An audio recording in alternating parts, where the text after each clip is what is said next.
What is that? Oh, he's got a bow!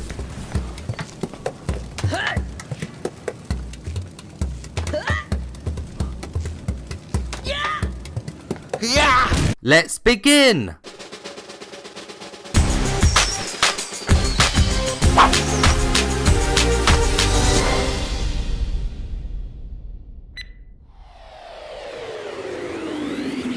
In The Mage's Tale, a corrupt wizard has kidnapped your master, so it's up to you and a comical goblin named Crux to get him back. The game does require 2 move controllers to play, and it does have free movement and smooth turning, which you can get from adjusting a slider in the options menu. Snap turning also makes an appearance here, which most will likely not use, but having it as an option is great for new VR owners. You can fire a spell from either hand, so left-handed people will certainly have no problem when playing this game. Crux basically takes the role of your master for the time being, as he does teach you the game's mechanics. Sometimes when a new gameplay element appears, he will pop up to give you advice and also to give you hints on what both of you should be doing next. As an apprentice, you do have quite a few spells at your disposal. They're not all unlocked at the very beginning of the game, but it doesn't take that long to receive each of the elemental powers. These spells are fire, which allows you to throw a fireball, electricity that can stun and shock multiple enemies at once, as long as they are close to one another. An ice spear can be thrown, which freezes enemies in their place, and wind that can knock enemies back. A well-positioned blast can make them fall down holes, but their animation when being pushed isn't the most fluid. Their body can appear quite static as they're pushed back from your blast, but there is still some satisfaction to be had from a quick and easy kill. You're not always able to cast these spells though, as they do have a recharge timer. You can actually see the spells recharging over your hand. The magical element spreads across them, and visually it does look very cool. Changing from one spell to another is very quick and easy, and in no time at all you will be going from fire to electricity in under a second. And it's a good thing too,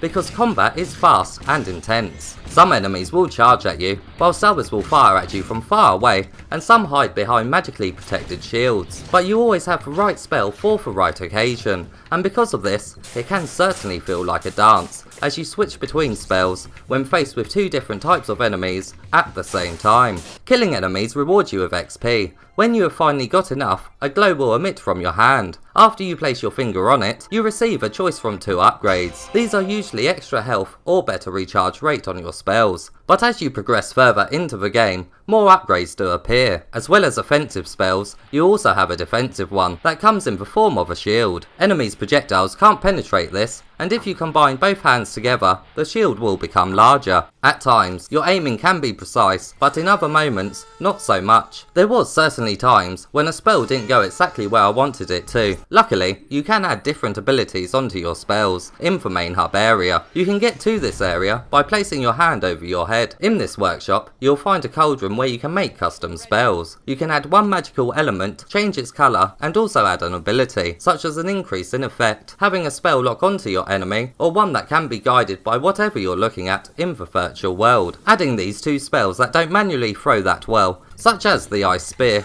removes the issue. You can play the game while seated, thanks to being able to interact with objects that are far away from you. You are able to make items float towards you, such as health potions. These you must actually drink to receive their benefits. The only problem with playing seated is that you can't store health potions on your belt for later use, as you can't reach down to place them on it. It obviously makes the game slightly harder, but at least the option of playing while seated is here. You can even interact with levers and door handles with your telekinesis-like power. You will be interacting with objects quite a bit too, as half of the game is all about solving puzzles. Some of these puzzles are optional, and upon completion will reward you with another magical ingredient that you can use in a custom potion. Some have you looking for a crystal ball that reveals text on walls, and some are more traditional, as they have you rotating panels to make a certain combination. But the very best puzzles are the ones where your magic spells come into play. The elements act exactly how they should, even when combined with one another, and it's really fun to see their reactions in a virtual space. The puzzles can be a bit tricky at times though. Crux certainly doesn't completely hold your hand throughout the journey,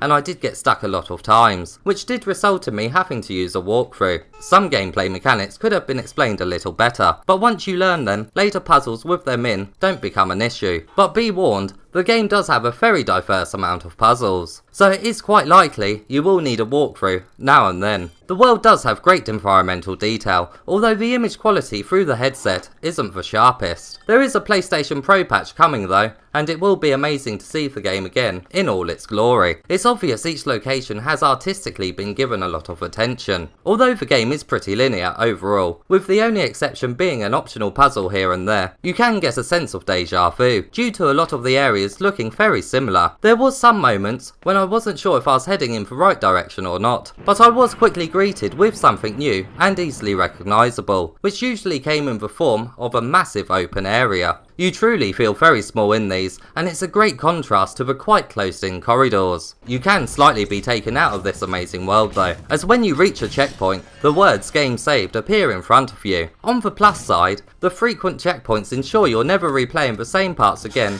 too much after death. But still, the words right in front of your gaze are a bit immersion breaking. Unfortunately, I did run into a bug with the checkpoint system. When you enter a fight, glowing walls block off doorways and you're trapped inside an arena until the enemies are dealt with. I respawned outside the arena and the door that led back into the fight was blocked off, making progress through the game impossible. Luckily, there is a panic reset combination of buttons you can press that resets the level, but your progress is still saved and it does fix this error. This bug did only happen to me once though, and it's likely a rare occurrence, but I have left the panic button combination in the comments under this video, just in case you are unlucky and find yourself in a similar position as me. The game took around 8.5 hours to get through, but remember, I did have to use a walkthrough and did only solve some of the optional puzzles, so playtimes could greatly vary with this title. Trophy hunters really will get even more out of this game, as there is a massive 41 trophies to achieve, but a lot of them can be explained as a group. There's some for beating the game's puzzles, which does also include the optional puzzles, and there's some for killing enemies in a certain way. The main time-consuming ones are going to be for finding all the potion ingredients and other collectibles the game has to offer. Luckily, you can revisit past areas from the main hub area, which will make cleanup at the end of the game slightly easier. Overall, the list is very reminiscent of a standard non-VR AAA title. It's a brilliant list, and it's one that will keep trophy hunters very busy.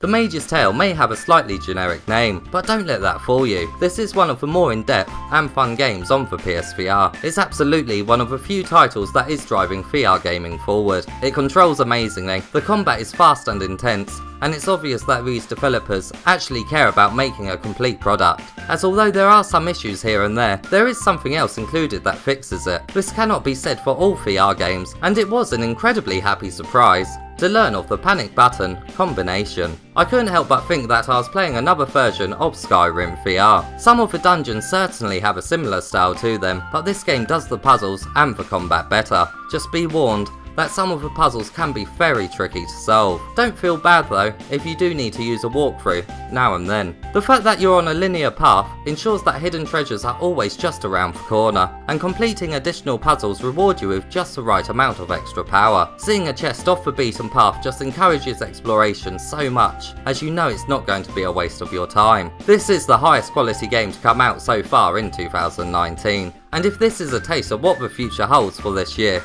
it's going to be an amazing year. I must admit, in previous games the mage class is usually one of the last I would choose from if I have a selection, but once again, VR has proven to me that it can bring exciting new life to elements of gaming that have been around since its early years. This game absolutely makes you feel like a mage, and does so in the best possible way.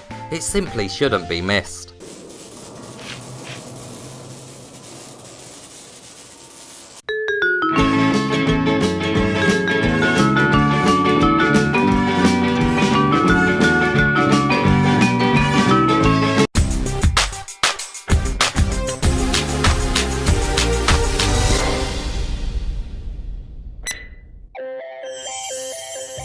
This really is a fun game that will certainly test your puzzle solving skills. If you enjoyed this review, please give it a thumbs up and subscribe for more PSVR content.